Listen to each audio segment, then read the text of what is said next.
पाठ 19 सुबह। पहला प्रश्न है, सूरज का चित्र बनाकर रंग भरिए। तो देखिए यहाँ पे सूरज का चित्र बनाना है। यहाँ पे हमने सूरज का चित्र बना दिया है। बच्चे क्या करेंगे, यहाँ पे सूर्य का चित्र बनाकर उसमें अच्छे अच्छे सुंदर सुंदर रंग भर देंगे। आते हैं दूसरे प्रश्न पे। आपके घर के आसपास कौन कौन सी चिड़िया आती है, नाम लिखिए। तो देखिए हमने यहाँ पे लिखा है कि हमारे घर के पास कौन कौन सी चिड़िया आती है। तो गौरैया आती है, कबूतर आता है, कौवा आता है, तोता आता है, उल्लू आता है और कोयल भी हमारे घर के पास आती है। अब आइए करते हैं हम लोग तीसरा प्रश्न। तीसरा प्रश्न है, लिंग निर्णय कर वाक्य बनाइए। यहाँ पे देखिए हमको बताना है कि जो शब्द है ये पुल्लिंग है या स्त्रीलिंग है और उसके बाद उसका वाक्य प्रयोग करना है।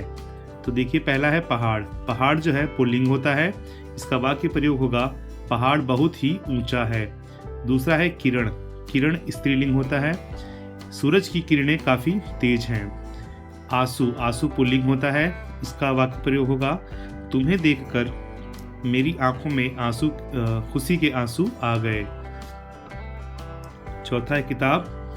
किताब स्त्रीलिंग है, इसका वाक्य प्रयोग होगा यह किताब मेरी है। अगला है मोती। मोती पुल्लिंग है, इसका वाक्य प्रयोग होगा मोती एक मूल्यवान रत्न होता है। चौथा प्रश्न देखते हैं, अपने घर के आसपास पाए जाने वाले फूलों के नाम लिखिए। तो देखिए हमारे घर के पास ये सब फूल पाए जाते हैं, जैसे गेंदा, गुलाब, गुलमोहर, अड़हुल, कमल, जूही, कनेर, सदाबहार, चंपा, चमेली, बेली और अपराजिता। बच्चे क्या करेंगे, उनके घर के आसपास जितने भी फूल पाए जाते हैं उनके नाम यहाँ पे लिख देंगे। प्रश्न संख्या 5, वर्ग पहेली में से पक्षियों के नाम को चुनकर लिखिए। तो देखिए ये एक वर्ग पहेली है, इसमें से हमको पक्षियों के नाम ढूंढ के लिखना है। तो देखिए पहले से यहाँ पे बतख लिखा हुआ है, इसके अलावा भी हमने कई सारे पक्षियों के नाम इसमें ढूंढे हैं, जैसे मोर, कबूतर, बगुला, तीतर और इसके बाद चील, बुलबुल, मैना और इसके बाद इन सब के हमने यहाँ पे नाम बारी बारी से लिख दिए हैं, जैसे बतख, बगुला, तीतर, कबूतर, मोर, मैना, बुलबुल और चील।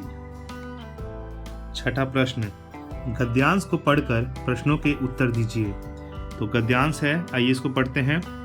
स्वस्थ रहने के लिए हमें हरी सब्जियां और ताजे फल रोज खाने चाहिए।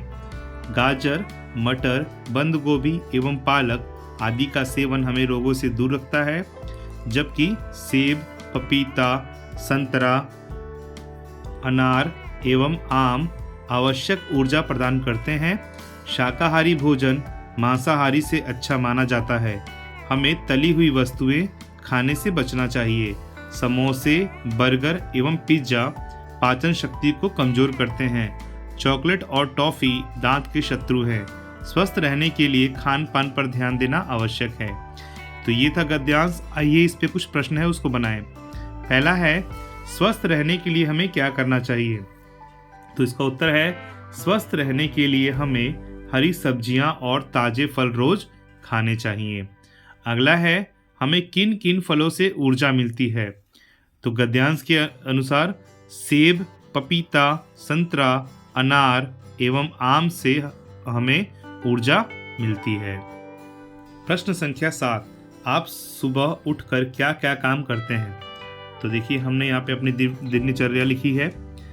मैं सुबह उठकर सर्वप्रथम अपने से बड़ों को प्रणाम करता हूँ, उसके बाद नित्य क्रिया से निवृत्त होता हूँ, फिर अपने माँ पिताजी के काम में हाथ बटाता हूँ, उसके बाद नहा धोकर विद्यालय जाता हूँ और विद्यालय के कार्यों को पूरा करता हूँ।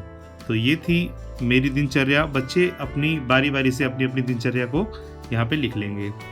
8वां प्रश्न करते हैं, दिए गए मुहावरों को उसके अर्थ से मिलाइए। तो देखिए मुहावरे हैं और सामने उनके अर्थ हैं, तो ये आगे पीछे हैं, इसको हमको मिलाना है, मिलान करना है। तो मुहावरा है, चार चांद लगना। तो इसका अर्थ होगा शोभा बढ़ना।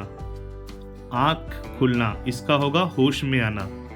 अंकुश लगाना, इसका होगा रोक लगाना। 9 2 11 होना, इसका होगा भाग जाना। नाच नचाना, तो इसका होगा तंग करना। प्रश्न संख्या 9, दिए गए शब्दों को प्रकृति निर्मित और मानव निर्मित में बांटिए।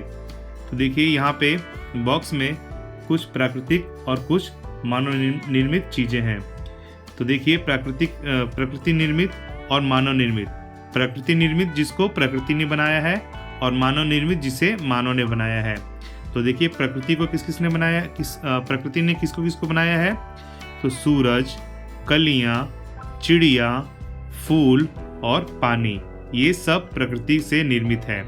इसके बाद अगला है मानव निर्मित। तो वो है मेज, अखबार, चाय, पेन और घर, ये सब मानव निर्मित है। 10वां प्रश्न, नीचे दिए गए शब्दों के लिए समानार्थी शब्द बॉक्स से चुनकर लिखिए। तो इस बॉक्स से हमको जो नीचे लिखा हुआ है इसका समानार्थी शब्द लिखना है, यानी पर्यायवाची शब्द लिखना है। तो देखिए जैसे सूरज, सूरज का होगा दिनकर और रवि। तो देखिए दिनकर इसमें है और रवि भी है। अगला है सागर, सागर का होगा सिंधु और नदिश। अगला है पृथ्वी, पृथ्वी का होगा भूमि और वसुधा। नभ, नभ का होगा गगन और अंबर। संसार, संसार का होगा विश्व और जगत। तो इसी के साथ हमारा ये अध्याय समाप्त होता है। मिलते हैं अगले अध्याय में।